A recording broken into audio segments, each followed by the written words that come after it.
Hey guys, tonight we begin with Victorian England's convents. That special kind of hell designed exclusively for inconvenient women. Wrapped in wimples and justified by theology. Where suffering wasn't just expected, it was the entire curriculum.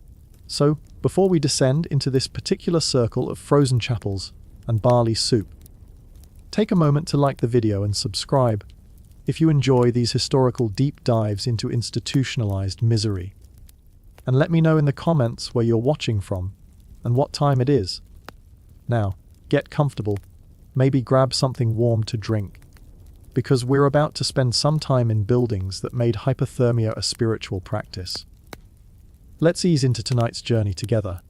So, you think being a nun in Victorian England was all peaceful prayer and quiet contemplation? Adorable. Like assuming a medieval torture device was actually a spa chair. You sweet, nervous soul. Before you could even dream of kneeling in silent devotion, until your knees forgot what cartilage was, you had to make it through the selection process. Victorian England's version of spiritual auditions. Except the only thing they auditioned was your capacity for joylessness, and whether you looked sufficiently broken by the concept of pleasure. Step 1. Present yourself to the Mother Superior. Bonnet on, eyes down, hopes lower. The Mother Superior. She's seen 1,000 desperate women and isn't moved by your particular brand of desperation. She checks your hands, not to admire your needlework, but to ensure they're rough enough to scrub floors until the stones themselves weep for mercy. Too pretty, suspicious. Too educated, dangerous. Any visible spark of ambition or independent thought, immediate rejection. Dowry mattered. References mattered. Having a face that didn't scream, "I might enjoy something someday." Absolutely critical. If you made it past inspection, you were now considered suitable, which in convent terms meant unlikely to immediately corrupt the other sisters with radical ideas like personal happiness or adequate nutrition. And yes, you had to take vows, not just to God himself, but to a life so comprehensively miserable that even God occasionally checked in to make sure things hadn't gone too far. These vows were taken extraordinarily seriously. Poverty, chastity, obedience, the holy trinity of making sure you never experienced a single uncomplicated moment of pleasure for the rest of your natural life. If you broke them, you weren't just scolded. You were shamed, isolated, subjected to penances that made medieval torture devices look like spy treatments, and reminded daily that your immortal soul was now dangling over hellfire like a tea bag over a particularly unforgiving cup. Still in. Wonderful. Now sign away your legal rights, trade your given name for something aggressively saint-related, and prepare for the next 40 years of frozen chapels, barley soup, and being told that your shoulders are somehow sinfully suggestive, despite being covered in approximately 7 layers of wool. They called this a calling. Women lined up for it. Some were even genuine believers.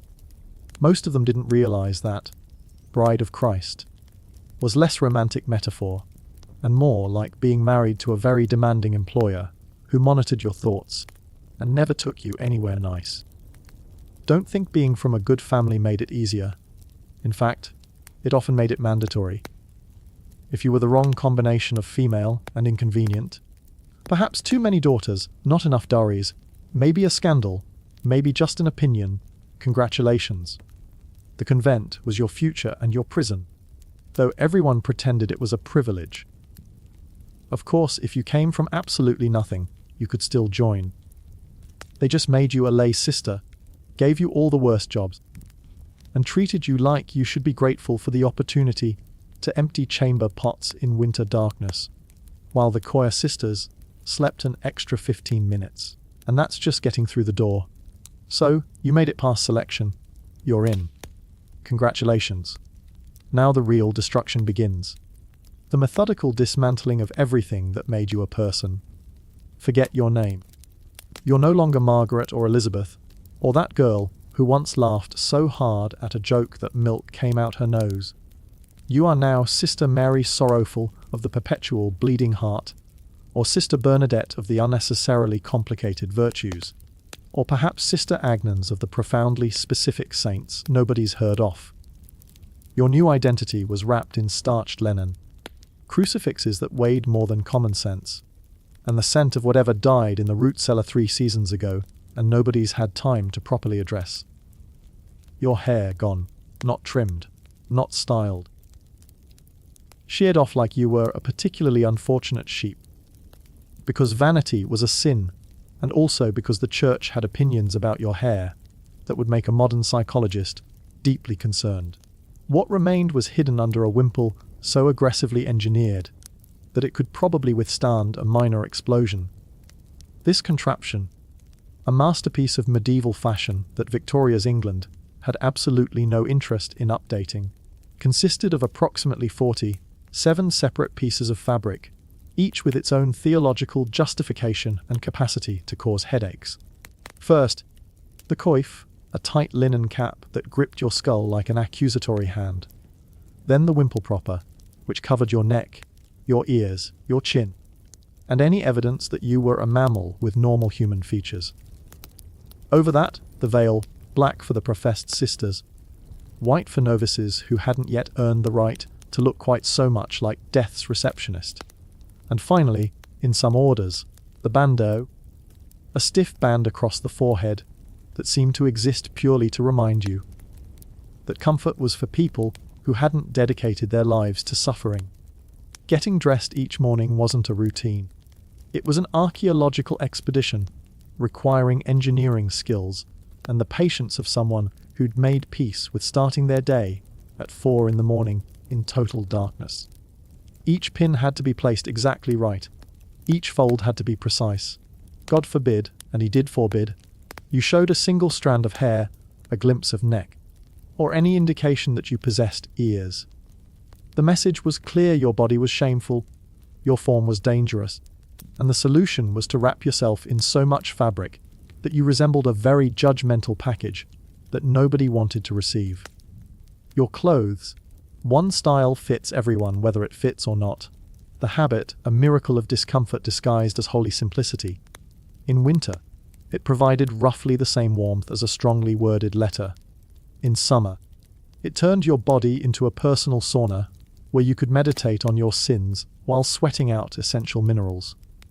The fabric, usually wool, because apparently linen was too comfortable and cotton too modern, had the texture of deep regret and the weight of accumulated guilt. It itched. Not regular itching, but cosmic itching, the kind that made you question whether this was holy suffering or just poor textile choices. The undergarments, if you could call them that, were designed by people who believed that anything resembling comfort was a slippery slope to debauchery. Rough linen shifts that abraded the skin with such consistency that you developed calluses in places you didn't know could callus. No corset, because vanity, but also no support, because you were supposed to carry yourself with godly posture achieved through pure willpower and spinal determination. In some of the stricter orders, you wore a cilice, a delightful accessory that was basically a spiky belt wrapped around your thigh or waist to remind you constantly of Christ's suffering and also to ensure you never, ever got too comfortable. Nothing says bride of Christ like voluntarily wearing medieval torture jewelry under your clothes. Shoes were a joke told by people who'd never walked on stone floors in February. In many convents, you wore simple leather shoes with soles so thin you could feel every pebble, every crack, every icy draft creeping up through centuries, old flagstones. Some orders required you to go barefoot for certain penances, because apparently God was very invested in your feet being cold. In winter, chilblains were so common they were practically part of the uniform. Your toes turned colours that shouldn't exist in nature. You walked like you were constantly testing for landmines. And when you mentioned this, if you dared mention this, you were told that saint whoever walked across hot coals or frozen tundra or broken glass, and she didn't complain. So perhaps you could manage the walk to Vespers without being quite so theatrical about your suffering. And speaking of Vespers, let's talk about your new schedule, a masterpiece of sleep deprivation that would make modern interrogators take notes. Your day began at 2 in the morning, not 30, not a civilized 3, 2, in complete darkness, because electricity was either unavailable or considered suspiciously modern. You rose from your wooden plank, which the convent called a bed, but which any reasonable person would call a board with optimistic intentions. No alarm clocks, because those were luxuries. Instead, the bell, a massive iron instrument of torture, that some sadistic sister rang with the enthusiasm of someone who'd been awake for hours and resented everyone who hadn't been. The bell's sound wasn't gentle. It wasn't a tinkling suggestion that perhaps you might consider waking. It was an auditory assault, a clanging declaration that your suffering was about to begin, and you'd better be grateful for it. You had exactly 10 minutes to achieve consciousness. Splash frozen water on your face from a basin that had ice forming on its surface. Reassemble your habit in complete darkness without looking like you'd dressed during an earthquake, and make it to chapel. If you were late, everyone knew. Your empty spot in the choir stalls announced your failure to the entire community. The Mother Superior noticed. God noticed. And you'd be doing extra penances later while contemplating your inability to master basic punctuality. Matins, the first service of the day, lasted approximately 2 hours. 2 hours of standing, kneeling, standing again. Singing Latin hymns in a chapel, so cold that your breath formed visible clouds, and you wondered if this was prayer or just communal hypothermia. The chapel itself was an architectural celebration of discomfort. Stone walls that seemed to actually generate cold rather than just fail to keep it out. Stone floors that conducted ice directly into your bones. Wooden pews or stalls so hard that sitting felt like a form of penance itself, which was probably the intention. No heating, because warmth led to drowsiness, and drowsiness led to inattention, and inattention led to sin, and sin led to hell. So really, freezing your extremities off was just good spiritual hygiene. The Latin prayers, endless verses that you'd memorized phonetically because extensive Latin education was for boys and scholars, not for women whose primary job was to look pious and suffer quietly. You recited them standing in the dark, your voice blending with 50 other exhausted voices, creating a sound that was either angelic or just the collective wheeze of women who hadn't slept properly in years. Your knees, already traumatized from a lifetime of supplication, screamed for mercy on the stone floor. There were no cushions. Cushions were for the weak. Cushions were for people who hadn't properly committed to performing their devotion through physical agony. After matins, back to bed. Absolutely not. That would be sensible. Instead, you had lauds at dawn, another hour of prayer, just as the sun was considering making an appearance. Then prime at 6, because apparently God required constant check, ins like a particularly needy employer. Then tierce at 9, sext at noon, none at 3, vespers at sunset, and compline before bed, which happened around 8 if you were lucky. That's 8 separate prayer services, each lasting between 30 minutes and 2 hours, spread across a day that also somehow had to include every single chore necessary to maintain a completely self-sufficient community. Between these prayer services you worked. Not light work, not contemplative work, back-breaking, soul-crushing, endless work. The convent didn't run itself, and the Victorian belief that women were delicate flowers wilted immediately when there were floors to scrub and laundry to do. Ironic, wasn't it? Society claimed women were too fragile for voting, too weak for property rights, too delicate for higher education, but somehow perfectly capable of hauling water, scrubbing stones, and performing manual labor that would make a dock worker reconsider his career choices. The work assignments were distributed based on a complex hierarchy that made Victorian class distinctions look egalitarian. If you came from a good family, paid a proper dowry, you might be a choir sister. Choir sisters did the spiritual work, the praying, the singing, the looking appropriately holy during services. They also did some light embroidery, perhaps taught in the convent school if one existed, maybe illuminated manuscripts if your order was fancy. Their hands stayed relatively soft. Their backs remained relatively straight. They slept in cells that had actual doors. But if you were a lay sister, if you came from nothing or brought nothing, welcome to hell's janitorial staff. You did everything the choir sisters were too refined to do. You cooked in kitchens that reached satanic temperatures in summer and Arctic wastelands in winter. You scrubbed floors on your hands and knees until your knuckles bled and the stones achieved a shine that satisfied nobody. You hauled water from wells, bucket after bucket, day after day, until your shoulders permanently hunched and your hands became gnarled claws that could barely hold a rosary. You washed laundry in enormous vats of boiling water, stirring sheets with wooden paddles like you were brewing some nightmarish soup, your face permanently red from steam, and your arms permanently aching from the effort. The laundry alone was a circle of hell. Dante forgot to mention.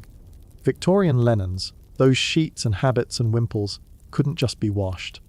They had to be boiled, then scrubbed on washboards that destroyed the skin on your knuckles. Then rinsed multiple times in water you had to haul and heat yourself. Then starched, because apparently crisp linens were next to godliness.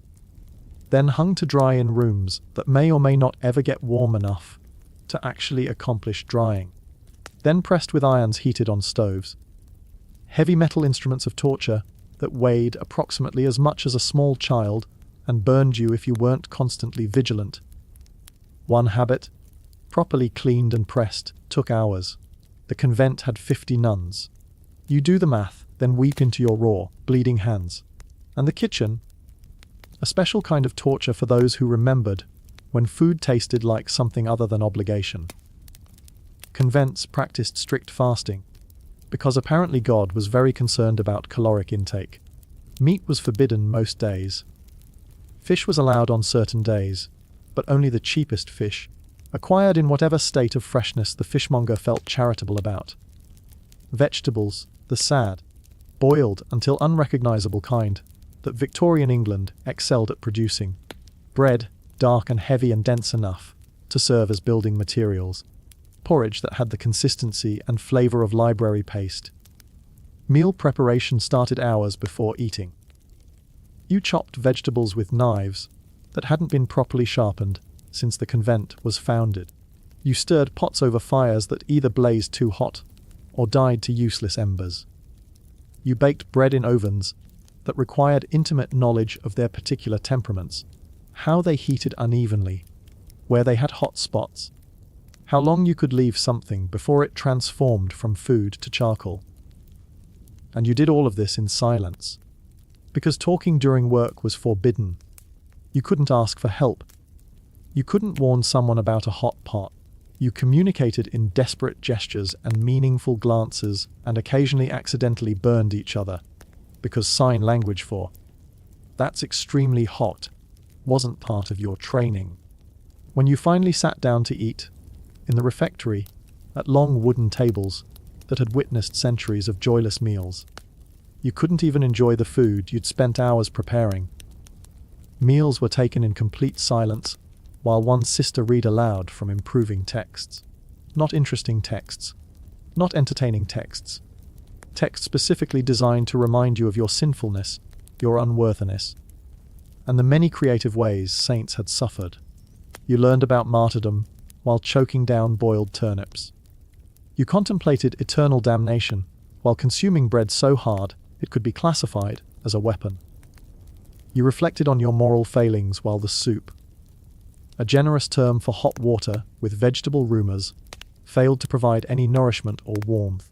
The portions were small, because gluttony was a sin, and also because the convent ran on donations that were increasingly sparse as Victorian England became more secular and less interested in funding institutions dedicated to female suffering.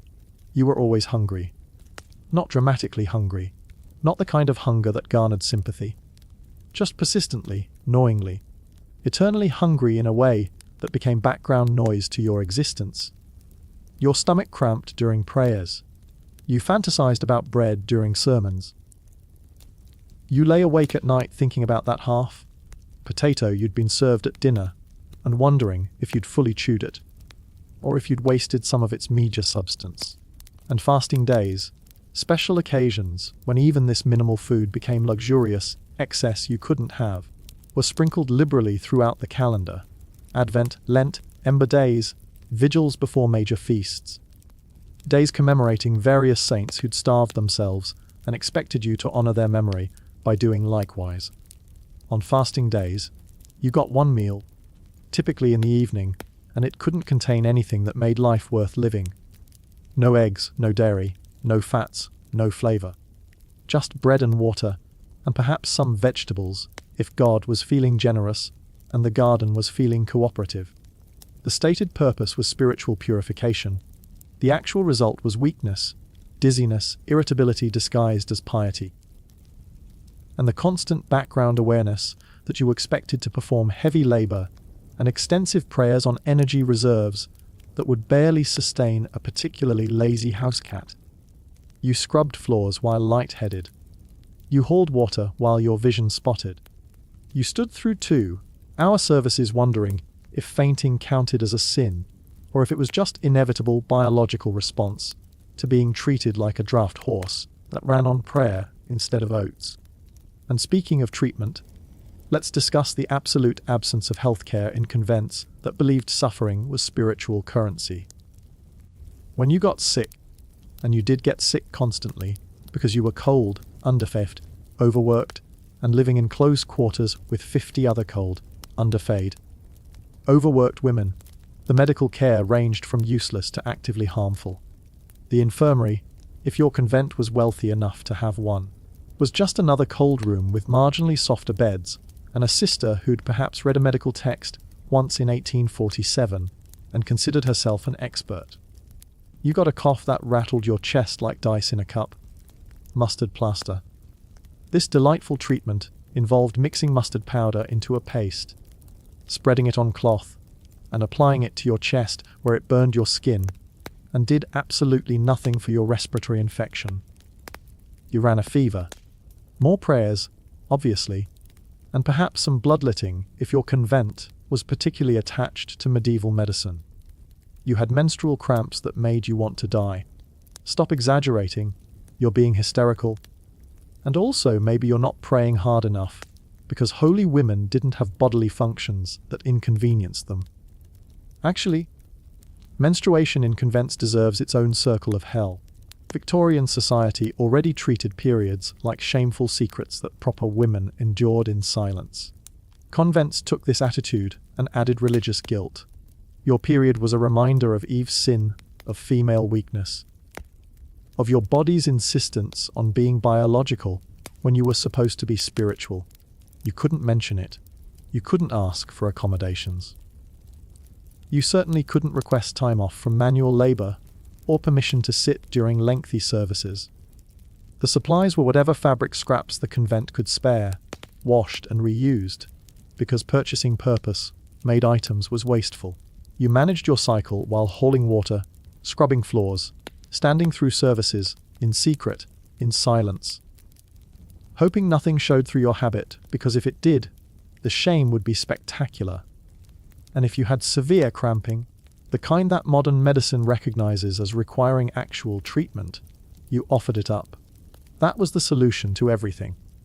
Pain became prayer, suffering became sacrifice. Your agony was spiritual currency that purchased absolutely nothing except perhaps marginal brownie points with a god who seemed very invested in women being miserable. Dental problems. There was no dentist. Your teeth rotted from poor nutrition and lack of care, causing abscesses that made your face swell and your head pound. The solution was either extraction, performed by whoever in the convent was considered steady, handed enough to yank teeth without anesthetic, or you lived with it until it resolved itself, which meant either the tooth fell out or the infection killed you. Eyesight failing. Squint harder and pray about it. Hearing loss from years of standing in drafty chapels. Speak up. No, you couldn't speak up. Talking was forbidden most of the time. Just smile, nod, pretend you understood, and hope you weren't agreeing to something catastrophic. Serious illnesses. the kind that required actual medical intervention, were handled with the Victorian era's characteristic combination of prayer and hoping for the best. Tuberculosis was rampant in convents, because of course it was. Close quarters, poor ventilation, malnutrition, stress, all the ingredients for infectious disease propagation. When a sister developed TB, she was isolated, sort of, in the infirmary, where she coughed herself to death over months, while the rest of the community prayed for her soul and tried not to catch it themselves. Cholera outbreaks, typhoid fever, these swept through convents with the same enthusiasm they showed for any crowded, unsanitary environment, despite everyone's best efforts to maintain cleanliness through endless scrubbing.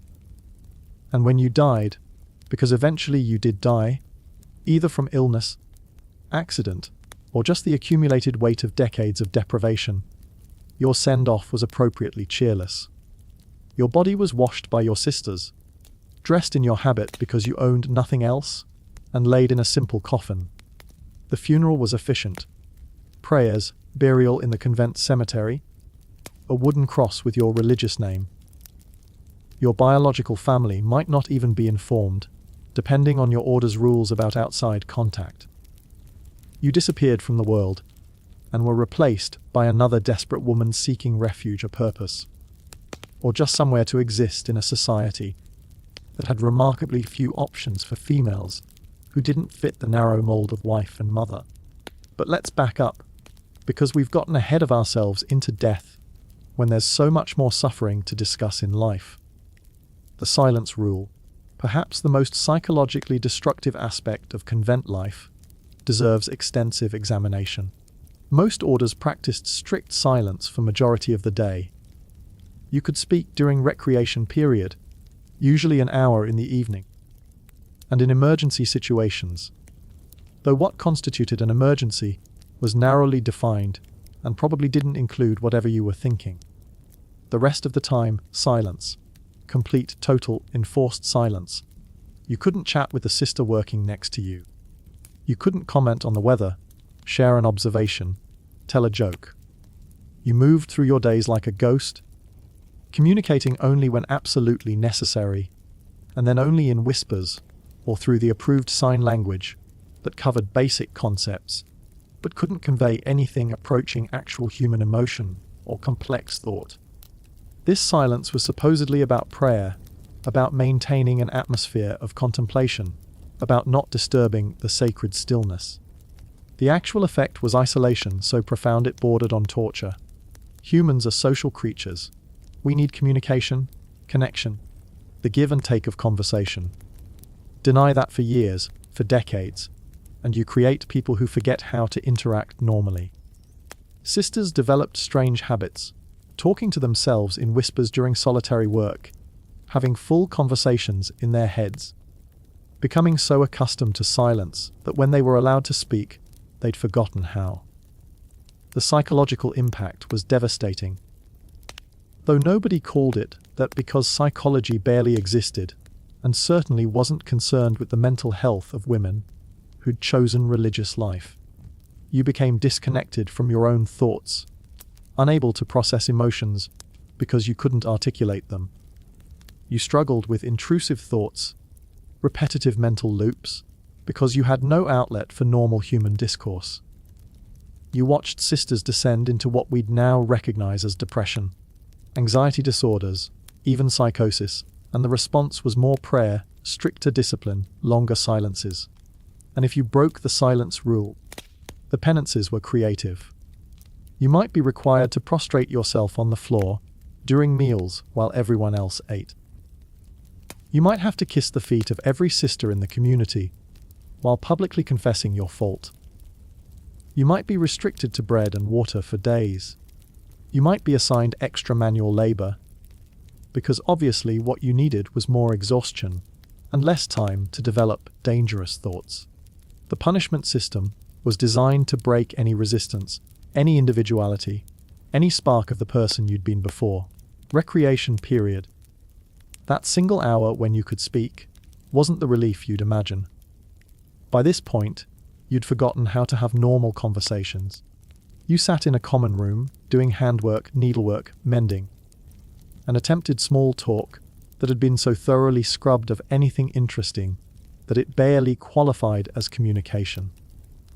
You couldn't discuss anything that happened outside the convent, because newspapers were forbidden. Outside information was dangerous. And anyway, what did worldly affairs matter to brides of Christ? You couldn't gossip, obviously, because gossip was sinful. You couldn't express negative emotions about convent life, because that was criticism of your vocation and suggested imperfect devotion. What remained? You discussed the weather in the most boring possible terms. You complimented someone's needlework. You shared the most innocuous observations about garden growth or chapel flowers. And you did this while the Mother Superior or her appointed deputy watched, because unsupervised conversation might lead to particular friendships. And particular friendships were absolutely forbidden. Particular friendships, the convent term for any close emotional bond between sisters, were considered grave dangers to community life. The logic was that special attachments created division, jealousy, and distracted from your primary relationship with Christ. The reality was that normal human affection, the kind that naturally develops between people living in close quarters, was pathologized and punished. If you seemed too friendly with another sister, laughing together, seeking each other out, showing preference for each other's company, you'd be separated. Different work assignments, different seating in chapel, different recreation schedules. The message was clear: love God, tolerate your sisters, but never, ever become actually close to another human being. This prohibition extended to biological sisters. If you entered the convent with your actual sister, which happened frequently when families had multiple daughters to dispose of, you were deliberately kept apart. Different work, different schedules, sometimes different wings of the building. You might see your sister daily, but have no opportunity for private conversation. No chance to maintain the bond you'd had before. The convent treated family relationships like contraband, dangerous emotional attachments that needed to be severed for your spiritual growth. The cruelty of this becomes apparent when you consider what these women had already sacrificed. They'd given up marriage, children, property, independence, their names, their hair, any hope of pleasure or comfort. And now they were told they also had to give up friendship, connection, any form of human warmth. They were to be perfectly isolated individuals, united in prayer, but separate in affection. A community of strangers who shared everything except actual emotional intimacy. The impact on mental health was catastrophic.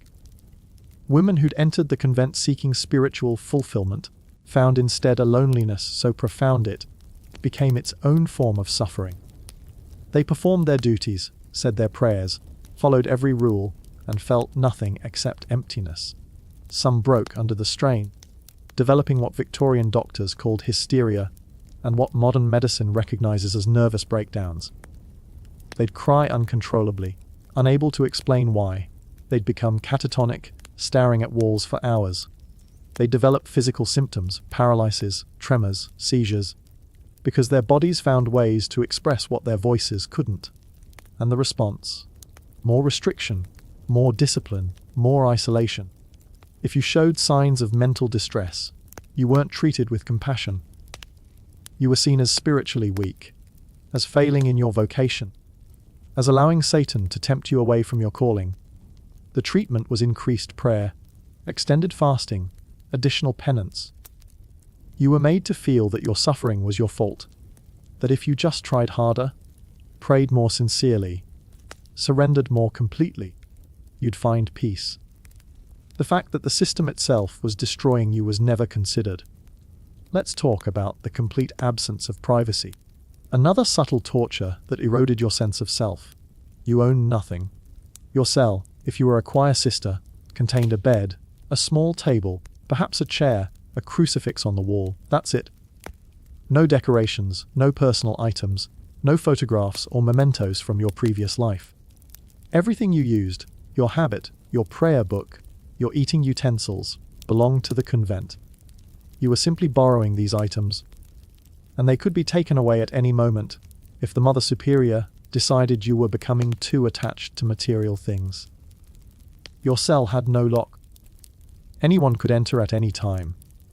The Mother Superior made regular inspections, checking that you hadn't squirreled away forbidden items, that your space maintained proper austerity, that you weren't doing anything suspicious like sleeping past wake, uptime, or sitting when you should be praying.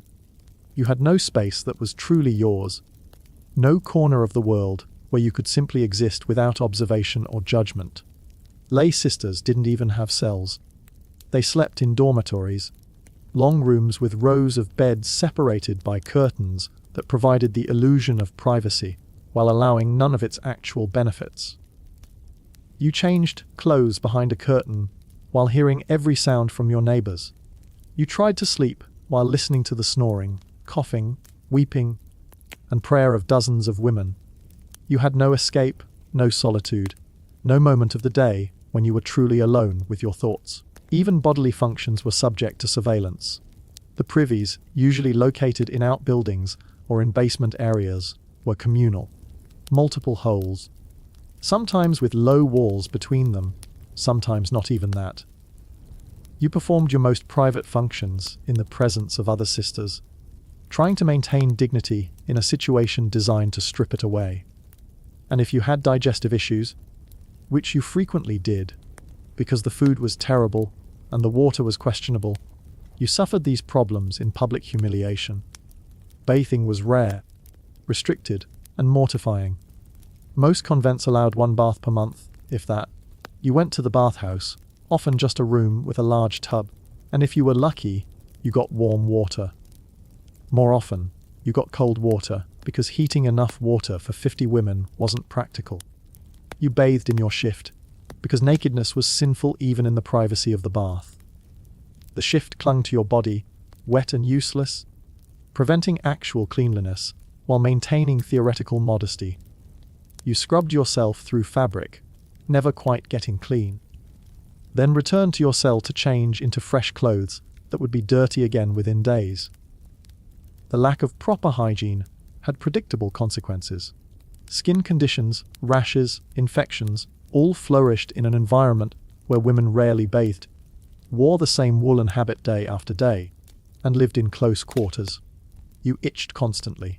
Everyone itched. Scratching was considered undignified, so you suffered in silence, trying to maintain contemplative stillness while your skin crawled with irritation.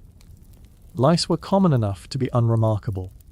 When an infestation occurred, you shaved your head, which was already shaved, and treated yourself with whatever noxious concoction the infirmary sister believed in, usually something involving sulfur and suffering. The complete lack of physical comfort extended to every aspect of daily life. You sat on hard benches. You knelt on hard floors. You slept on hard beds. The assumption was that comfort led to sloth, that soft cushions would make you weak, that physical hardship strengthened spiritual resolve. The actual result was chronic pain that became so normalized you forgot what it felt like to not hurt. Your back ached permanently. Your knees were damaged beyond repair. Your feet were a disaster of bunions, corns, and deformed toes from ill-fitting shoes and constant standing on stone. And you were expected to offer all of this up, to transform every moment of physical discomfort into prayer, to see your suffering as participating in Christ's passion. This theological framework turned your body into a battleground where you fought against your own human needs for comfort, rest, and care. Feeling cold, offer it up. Feeling hungry, offer it up. Feeling like your knees might actually shatter from kneeling on stone for the 800th time, offer it up. Your pain became prayer, your discomfort became devotion, and your body became an instrument of worship that you were destroying in slow motion. The seasonal variations in suffering deserve attention. Winter in a Victorian convent was an exercise in discovering how cold humans could get without technically dying. The buildings, often medieval structures with high ceilings and stone walls, were impossible to heat adequately. The few fires that were lit usually only in the common room and kitchen, provided warmth for whoever could crowd close enough. Everyone else froze. You woke at 2 in the morning to a cell where ice formed on the inside of windows. The water in your washing basin was frozen solid. Your breath formed clouds so thick you could barely see. You dressed in the dark, your fingers so numb they could barely work the pins holding your habit together, and made your way through freezing corridors to a chapel that was somehow even colder than your cell. Stone floors radiated cold through your thin, soled shoes. Stone walls seemed to generate ice rather than merely retain it. You stood in the dark, singing Latin hymns, wondering if hypothermia counted as martyrdom. Morning came eventually, bringing weak sunlight that illuminated the frost on everything, but provided no heat whatsoever. You worked in kitchens that were freezing except for the immediate vicinity of the stove, creating a temperature differential that meant you were simultaneously too cold and too hot, sweating near the fire and freezing everywhere else. You hauled water from wells where ice had to be broken before you could draw anything, your wet hands going numb around the bucket handles. Chilblains plagued everyone. Your fingers swelled, turned purple, cracked and blood.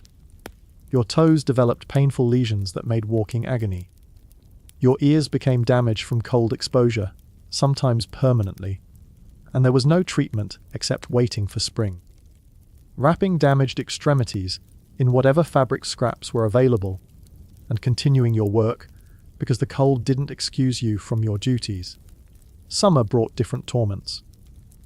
Those same stone buildings that were freezing in winter became ovens in summer, trapping heat in thick walls and releasing it slowly through long nights. You woke at 2 in the morning to stifling heat. You dressed in your wool habit, which became a personal sauna. You went to chapel, where 50 bodies in an enclosed stone space created temperatures that made consciousness optional.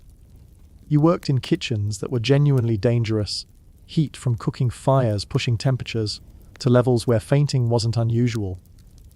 The wool habit, which you wore year-round because seasonal wardrobes were a luxury, became unbearable. You sweated constantly. The fabric chafed against damp skin, causing rashes and sores. The multiple layers, the shift, the habit, the scapula, the wimple, the veil, all combined to create an outfit that trapped heat and moisture against your body. You developed heat rash in every crease and fold. Your scalp, shaved and covered, became an itchy, sweaty mess. You smelled, everyone smelled, a ripe combination of sweat and wool and poor ventilation that no amount of vinegar washing could fully address. Dehydration was constant. You were supposed to drink water regularly, but water had to be drawn from wells, carried in buckets, and stored in vessels that grew algae if you weren't vigilant. The water tasted of stone and minerals, and sometimes things you'd rather not contemplate. You drank it anyway, because thirst was even worse than questionable water, and hoped you wouldn't develop the dysentery that periodically swept through communities, whose sanitation was medieval, and whose water sources were questionable. The garden work in summer was brutal. Convents relied on their kitchen gardens for food, which meant sisters spent hours in direct sun, hoeing, weeding, harvesting. You wore your full habit, including wimple and veil, because modesty didn't take breaks for weather. You developed sunburn on any exposed skin, usually just your hands. You staggered back to the convent after hours of labor, dizzy with heat exhaustion, and were expected to immediately transition to prayer or more work with no recovery time. Throughout all seasons, you dealt with pests. Rats were constant companions in any building with food storage. They nested in walls, raided pantries, left droppings everywhere. You set traps, killed them when you could, and learned to live with the scratching sounds in the walls at night. Mice were so common that finding one in the chapel was barely noteworthy. You'd be deep in contemplative prayer and hear the scurrying behind the altar, a reminder that even sacred spaces weren't exempt from rodent invasion. The grain stores required constant vigilance, and even then you'd find evidence of theft, little gnawed holes in sacks, scattered kernels on the floor. Insects were worse. Beetles infested the flour. Weevils colonized the dried beans. Moths destroyed any wool that wasn't regularly beaten and aired. Flies in summer were apocalyptic, drawn to the kitchen. The privies, anywhere there was organic matter. They landed on your face during prayer. They contaminated food. They laid eggs in places you'd rather not think about, and suddenly you were dealing with maggots in the meat stores, which meant protein was off the menu until someone could clean and purify everything, which took days of labor. Bedbugs were perhaps the most intimate torture. They lived in the straw mattresses, in the wooden bed frames, in every crack and crevice of your cell.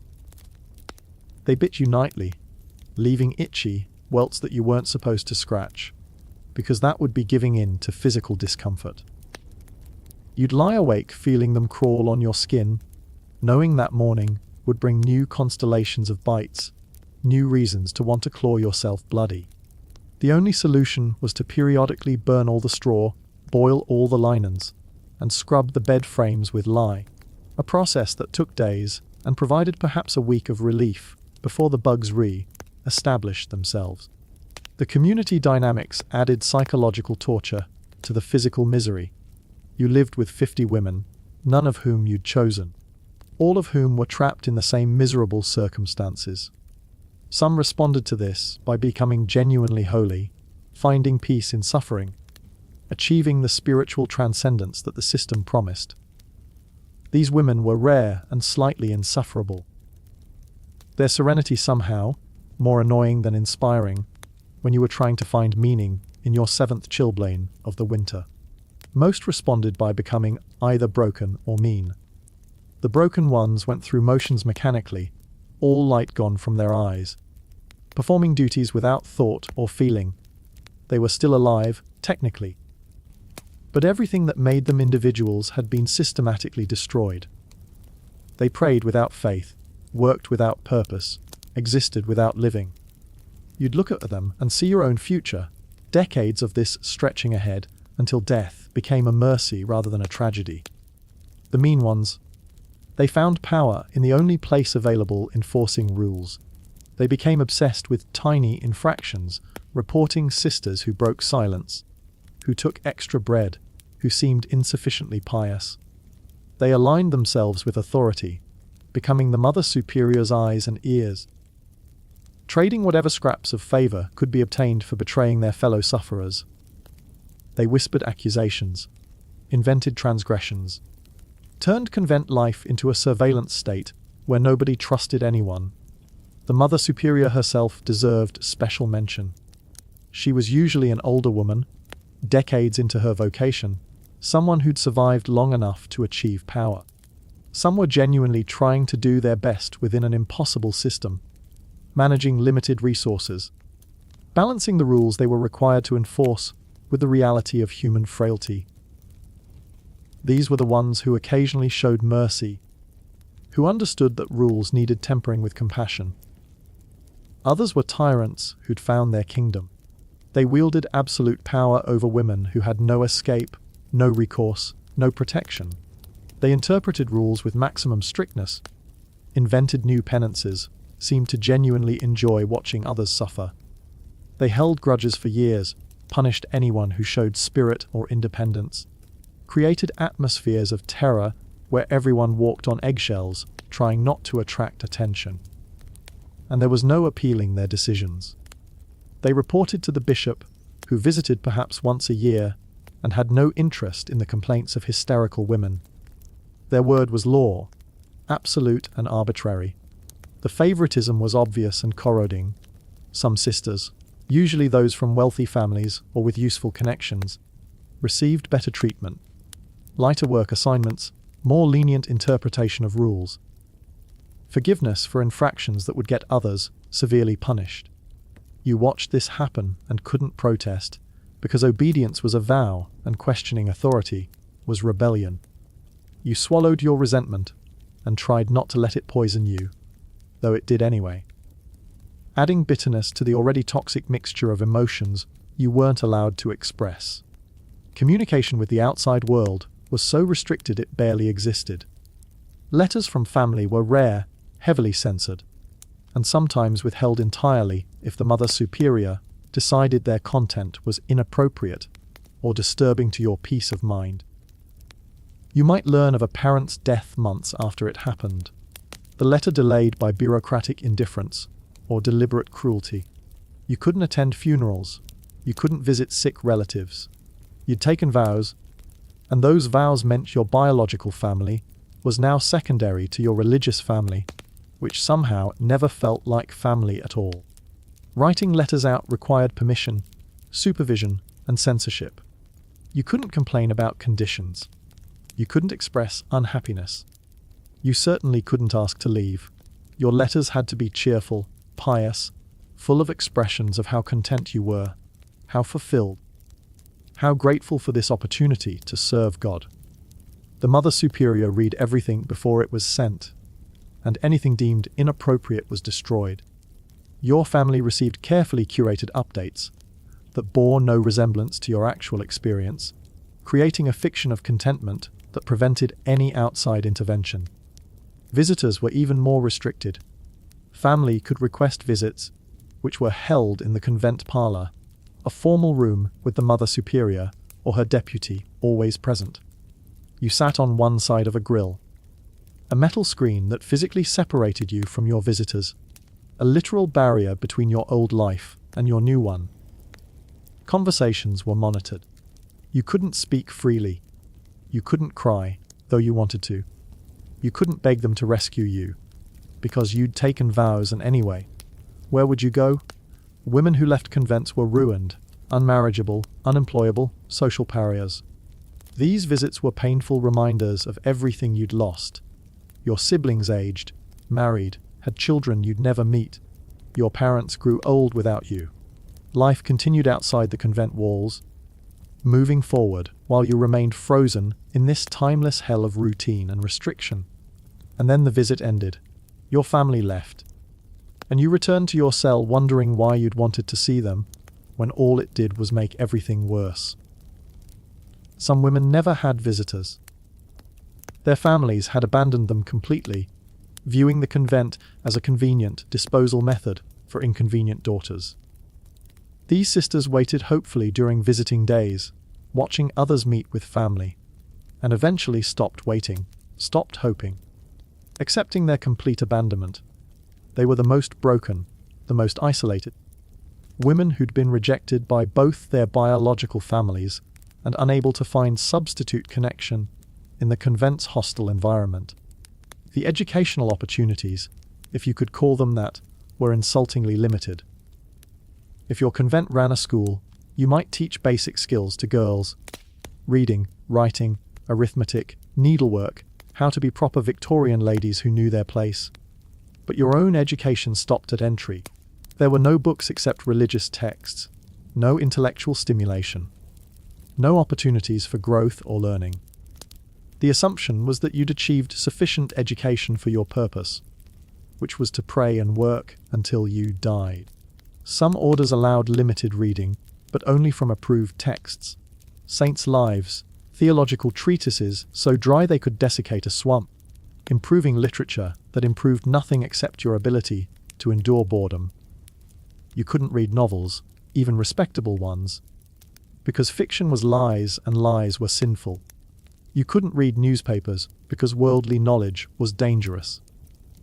You couldn't read philosophy or science or history because those subjects weren't appropriate for women, whose minds should be focused on eternal rather than temporal matters. This intellectual starvation was its own form of torture. You'd entered the convent with a functioning mind, capable of thought and curiosity and wonder. You left those qualities to atrophy in an environment that valued compliance over intelligence, obedience over understanding. Your thoughts became smaller, more constrained, circling the same narrow paths of approved contemplation. You forgot how to think critically, how to question, how to engage with complex ideas. Your mind became as restricted as your body, trapped in patterns as rigid as your daily schedule. For women who'd been educated before entry, this was particularly cruel. You'd tasted intellectual freedom, known the pleasure of learning, the excitement of understanding new concepts. And now that was gone, replaced by endless repetition of the same prayers, the same texts, the same narrow theological concepts. You weren't allowed to discuss your thoughts, even if you had them. Independent interpretation of Scripture was forbidden. Your role was to accept, not to analyze. The class distinctions within the convent mirrored, and sometimes exceeded those of Victorian society. Choir sisters looked down on lay sisters. Lay sisters resented choir sisters. Both groups knew their places and rarely crossed the invisible, but absolute boundaries. You ate separately, slept separately, even prayed in different parts of the chapel. The lay sisters stood in the back, the cheap seats of religious devotion, while choir sisters occupied the stalls near the altar, their position reflecting their superior status. This hierarchy was justified through theological gymnastics about different callings and complementary roles. But everyone knew it was simply Victorian class prejudice dressed in religious garments. If you were born poor, you remained poor even in a community supposedly devoted to equality before God. If you were born wealthy, your privilege followed you through the convent gates, ensuring you never had to scrub floors or haul water, or destroy your body in manual labor. The injustice of this burned, though you couldn't express it. You watched choir sisters glide through their days in relative comfort, while lay sisters worked themselves into early graves. You saw how punishment was distributed unequally, how infractions that earned choir sisters minor penances resulted in severe consequences for lay sisters. The message was clear: your birth determined your worth, even here, even in a place supposedly dedicated to rejecting worldly values. Some lay sisters had entered the convent hoping to escape class oppression, only to discover they'd simply changed the setting while maintaining the structure. At least as servants in wealthy homes, they'd been paid, poorly but paid. At least they could leave if conditions became unbearable. In the convent, they'd traded what little freedom they'd had for permanent servitude, disguised as religious vocation.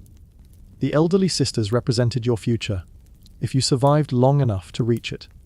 Women in their 60s, 70s, bodies destroyed by decades of deprivation, still expected to maintain the same schedule, perform the same duties, with only minor accommodations for their infirmity.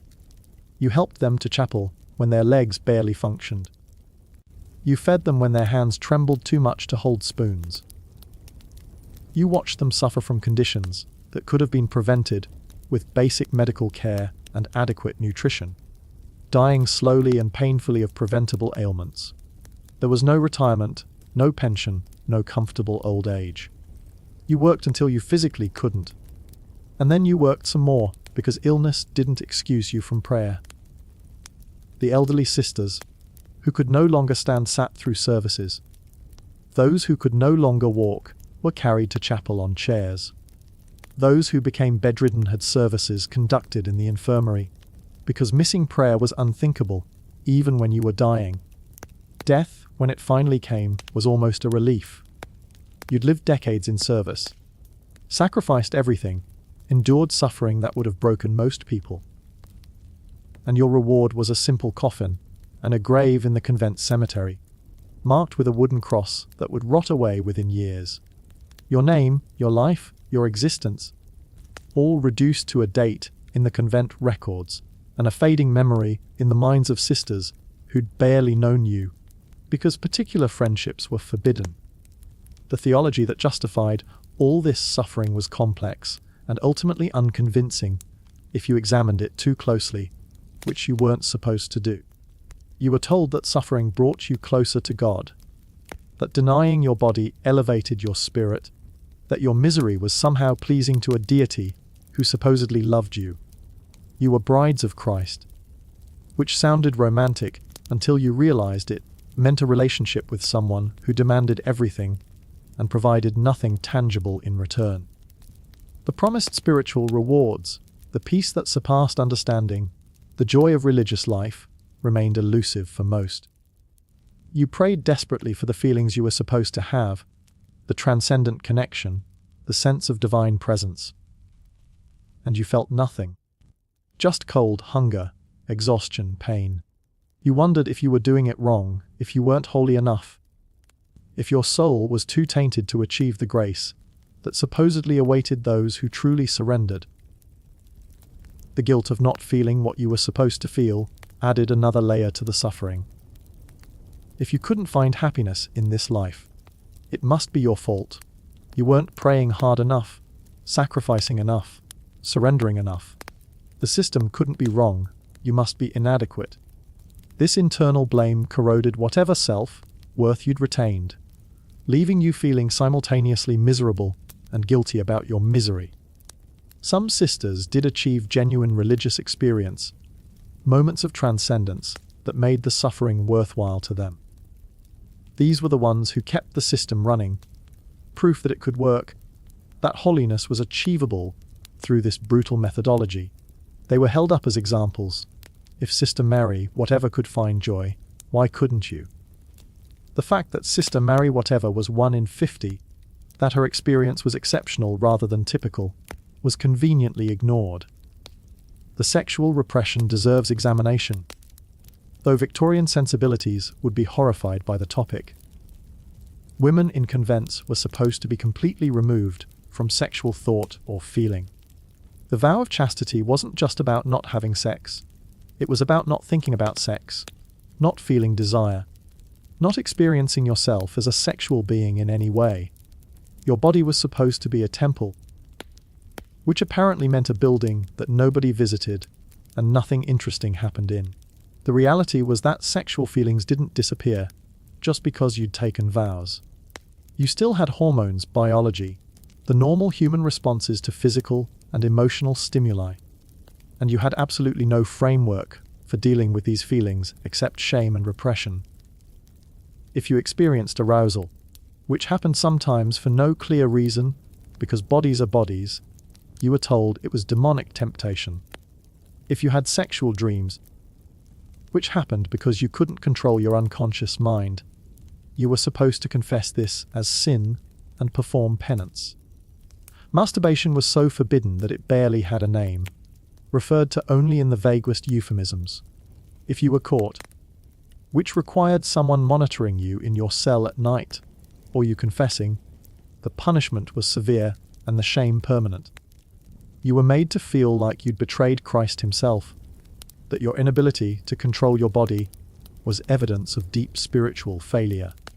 The message was that your sexuality was disgusting, that any acknowledgement of it was sinful, that the only acceptable state was complete detachment from your physical self.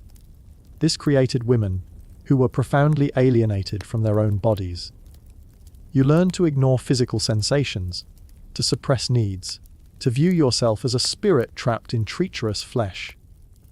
You developed dysfunctional relationships with your body, seeing it as the enemy, the source of temptation, something to be punished and controlled rather than cared for.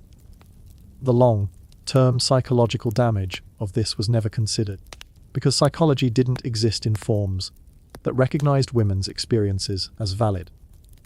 The confessional was supposed to provide spiritual guidance, but often became another site of trauma. You confessed your sins to a priest who visited weekly or monthly, kneeling in a small dark booth, whispering your transgressions. Some priests were kind, understanding the system's cruelty, offering comfort and reasonable penances. Others seemed to enjoy their power over vulnerable women, prying for details of sexual thoughts or feelings, assigning harsh penances for minor infractions, reinforcing the message that you were fundamentally sinful. You had to confess everything: broken rules, angry thoughts, moments of doubt, physical feelings you couldn't control. Your inner life was exposed, judged, penanced. There was no privacy even in your own mind, and if you held back, if you didn't confess something, that was itself a sin, a bad confession that invalidated your absolution and added more guilt to your accumulating burden. The emotional manipulation was sophisticated and relentless. You were told constantly that you'd chosen this life, that you'd come willingly, that you could leave if you wanted. This was technically true and practically false. Yes, you'd entered voluntarily, though often under pressure from families who had no other options for you. Yes, you could theoretically leave, though the process required permissions that were rarely granted and resulted in social destruction. The implication was that any unhappiness was your failure to embrace your vocation. If you were miserable, it was because you weren't trying hard enough, weren't faithful enough, weren't truly called. This gaslighting made you question your own perceptions and experiences. Maybe you were wrong to find the conditions unbearable. Maybe you were weak for struggling with cold and hunger. Maybe your suffering wasn't the system's fault, but your own inadequacy. This prevented collective resistance. If everyone believed their misery was personal failure rather than systemic abuse, nobody organized to demand change. You suffered in isolation, thinking you were uniquely flawed, not realizing that everyone else felt the same way, but was equally silent. The rare times someone did speak up, suggesting that maybe conditions could be improved, maybe the schedule was too punishing, maybe the food could be better, they were immediately shut down. They were prideful, disobedient, lacking in humility. They were made an example of, punished severely, until everyone else learned to keep their mouths shut. The connection to broader Victorian attitudes about women is impossible to ignore. Society believed women were naturally inclined to suffering, that they were physically weaker, emotionally unstable, intellectually inferior, morally fragile creatures who needed constant supervision and control. Convents took these attitudes and turned them into theology. Your suffering was appropriate because you were female. Your need for strict rules came from your natural tendency towards sinfulness. Your intellectual limitations justified your lack of education. Your emotional nature required suppression through discipline. In some ways, convents were more honest than Victorian society. Out there, women's oppression was disguised as protection, restriction framed as care. In the convent, it was explicit: you were here to suffer, to deny yourself, to be broken down and remade into something useful to the church. The brutality was the point, not an unfortunate side effect. And yet women continued entering, decade after decade. Some genuinely believed they had vocations, that God was calling them to this life. Some were forced by families who needed to dispose of them. Some were escaping worse situations, abusive homes, unwanted marriages, poverty that made convent life look comfortable by comparison. Some were fleeing scandals, pregnancies, affairs, any number of Victorian improprieties that required permanent removal from society. The women who entered after experiencing the world, who'd had lives before, jobs, relationships, freedom of movement, they struggled most. They remembered what it felt like to make choices, to move through spaces without supervision, to speak freely. The contrast between their previous lives and convent restrictions was stark and painful. They went through their days comparing everything to what they'd lost, mourning the person they'd been. Those who entered young, straight from home to convent, sometimes adapted more easily because they'd never known anything different. If you went from your father's restrictive household to the convent's rules, the transition was less jarring. You'd already learned to be silent, obedient, self-denying. You'd already been trained to view your body as shameful, your thoughts as dangerous, your desires as sinful. The convent simply made explicit what Victorian womanhood had already implied. But even these women, raised in the system, often found convent life unbearable. There's a difference between the restrictions of a Victorian household and the total institution of convent life. At home, however limited your freedom, you had some privacy, some choice, some hope that circumstances might change. In the convent, this was your life forever, unchanging, unrelenting, until death released you. The question of consent haunted everything. How voluntary was a choice made by a 16-year-old girl under pressure from her family? How free was a decision made by a woman with no education, no job prospects, no legal rights, living in a society that offered her virtually no acceptable alternatives? The church insisted that vocations were callings, that women chose this life freely. But free choice requires actual options, and most of these women had none. Some recognized this and became bitter, spending decades angry at the families who'd disposed of them, the society that had limited them, the church that had trapped them. Others made peace with it, finding some form of acceptance or resignation. They couldn't change their circumstances, so they changed their interpretation, convincing themselves they'd chosen this, that it was meaningful, that their suffering had purpose. The rare instances of women leaving were dramatic and cautionary. If someone decided to abandon their vows, which required dispensation from Rome and was rarely granted, they faced complete social destruction. They had no money, no skills useful outside the convent, no family willing to take them back. They were viewed as failures, broken vows a permanent stain. Most lived in poverty, many turned to prostitution, because no respectable employment was available to former nuns. These stories circulated in convents as warnings. This is what happens when you leave. Better to stay miserable but safe within these walls. So women stayed, even when they were desperately unhappy, even when the life was destroying them physically and psychologically. They stayed because leaving was unthinkable, impossible, because they'd already sacrificed so much that giving up now would mean those sacrifices were meaningless. The sunk cost fallacy applied to human lives. The daily indignities accumulated into a heavy burden. Your needs were always secondary to the community's schedule. You couldn't use the privy when you needed it. You waited for designated times. You couldn't eat when hungry. You waited for meals at prescribed hours. You couldn't sleep when exhausted. You woke at 2 a.m. regardless. Your body's signals, the normal human requirements for food, rest, elimination, were treated as inconveniences to be managed rather than needs to be met. This created a profound disconnection from physical reality. You learned to ignore hunger pangs until they faded. You suppressed the urge to urinate until the scheduled break. You pushed through exhaustion until your body simply shut down. You became numb to your own physical state, treating your body like a machine that should function without maintenance or care. The long-term health consequences were severe, but nobody was tracking those because once you entered the convent, you became invisible to the world. The beauty of nature, which should have been consolation in a difficult life, was complicated by the rules governing interaction with it. You couldn't simply enjoy a sunset. That would be self-indulgent appreciation of worldly beauty. You couldn't sit in the garden for pleasure. Your time there was for work only. You couldn't play with the convent cat or take joy in spring flowers without feeling guilty about finding pleasure in creation, rather than maintaining proper focus on the creator. This suspicion of pleasure poisoned everything potentially good. A comfortable temperature was suspicious.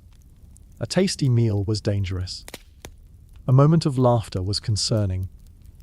Anything that made you feel good was evidence you weren't suffering enough, weren't taking your vows seriously, weren't properly detached from worldly comforts. The result was women who felt guilty about every tiny spark of joy, who suppressed positive feelings as thoroughly as negative ones, who became emotionally flat because any emotion was potentially problematic. The arbitrariness of rules made everything worse. Some restrictions had theological justifications, however thin. Others seemed to exist purely because they'd always existed, traditions ossified into requirements that nobody questioned. You couldn't wear your scapular in a certain way because that wasn't how it was done. You couldn't walk down this corridor because that was for choir sisters only. You couldn't sit in this chair because it was reserved for someone specific.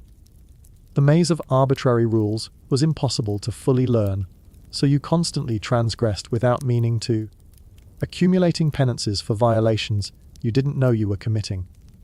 This system kept everyone off balance and anxious. You couldn't relax into routine because the rules were too complex and contextual. What was allowed in one situation was forbidden in another. What was acceptable for one sister was transgression for another. You lived in constant low-level anxiety, waiting to be corrected, expecting punishment, never quite sure if you were doing things correctly. The waste of human potential was staggering. These were intelligent, capable women who could have contributed to society in countless ways. Instead, they spent their lives scrubbing floors and reciting prayers, their talents and abilities unused, their potential unrealized. Victorian England desperately needed teachers, nurses, social workers. But these women were locked away, performing medieval religious rituals and medieval labor, when they could have been doing something meaningful. But meaning was defined narrowly. Only religious service counted. Only suffering for Christ mattered. Everything else was worldly, temporary, valueless. Your work in the convent, however menial, was elevated to spiritual significance. Scrubbing floors became prayer in action. Holding water became humble service. Your destroyed body was an offering, your wasted life a sacrifice. The theological framework transformed abuse into virtue, making the unbearable supposedly holy. And through all of this, you were supposed to be grateful. Grateful for the opportunity to serve. Grateful for the chance to sacrifice. Grateful for the suffering that brought you closer to God. The expectation of gratitude added insult to injury. You were miserable, and you were supposed to thank everyone for making you miserable. Some women internalized this completely, becoming genuinely grateful for their suffering. They achieved a Stockholm Syndrome relationship with their circumstances, identifying so completely with their oppressors that they became enthusiastic enforcers of the system. These were often the ones promoted to leadership positions, their willingness to embrace and inflict suffering making them ideal mother superiors for the next generation of trapped women. Others maintained a core of resistance, a private space in their minds where they knew this was wrong, where they retained some sense of self separate from the role they were forced to play. These were the survivors, the ones who got through decades of this without losing themselves entirely. They went through the motions, performed their duties, but kept a piece of themselves private and protected. It was the only form of rebellion available, and it was barely enough to sustain them. The end result of all this was women who'd spent their entire adult lives in various states of deprivation and suffering, who'd sacrificed everything and received nothing tangible in return, who'd been promised spiritual fulfillment and experienced mostly misery. Some died still believing they'd done the right thing, that their suffering had meaning, that they'd served God faithfully. Others died bitter, angry at the wasted decades, the stolen life, the opportunities they'd never have. And most died somewhere in between, too exhausted to have strong feelings about anything, their spirits as broken as their bodies. And new women kept entering, taking the place of those who'd died, perpetuating a cycle of suffering that served nobody except perhaps the church's need for free labor disguised as religious devotion. The system continued not because it worked, but because it was traditional, because questioning it was forbidden, because the women trapped in it had no power to change it, and the men running the church had no incentive to improve conditions for people they viewed as naturally suited to suffering.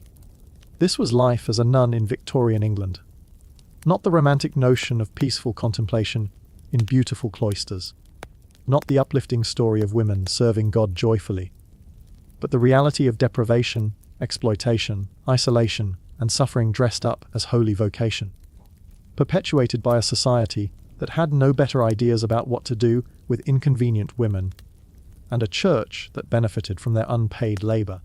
It was miserable by design, miserable in practice, and miserable in memory for those who survived long enough to look back on the decades they'd lost to a system that consumed them completely.